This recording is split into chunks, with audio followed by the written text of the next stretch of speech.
సొంత రాష్ట్రంలో గాని పక్క రాష్ట్రంలో గాని నీటి వివాదాలకు సంబంధించి పదే పదే చర్చలు జరుగుతున్నాయి. నేను ఈ వేదిక మీద నుంచి ఈ రాష్ట్రంలో ఉండి పక్క రాష్ట్రంలో రాజకీయ పార్టీలలో ఉన్న ప్రజాప్రతినిధులకు ఒక సూచన చేయదలుచుకున్నా, ఒక విజ్ఞప్తి చేయదలుచుకున్నా. మీకు పంచాయతీలు కావాలన్నా నీళ్లు కావాలన్నా అని ఎవరైనా నన్ను అడిగితే తెలంగాణ రాష్ట్రానికి నీళ్లు కావాలని నేను కోరుకుంటా. మీకు వివాదాలు కావాలన్నా, మీకు పరిష్కారం కావాలన్నా అంటే నేను పరిష్కారం కోరుకుంటా.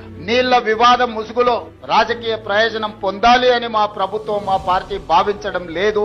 రెండు రాష్ట్రాల మధ్యలో ఉండే సమస్యల్ని శాశ్వతంగా పరిష్కరించాలి అని తెలంగాణ ప్రత్యేక రాష్ట్రాన్ని శ్రీమతి సోనియా గాంధీ గారు కాంగ్రెస్ పార్టీ ఇచ్చింది. కాబట్టి నీళ్ల విషయంలో వివాదాలు, నీళ్ల విషయంలో రాజకీయ లబ్ధి కోసం ఆలోచన చేయొద్దు.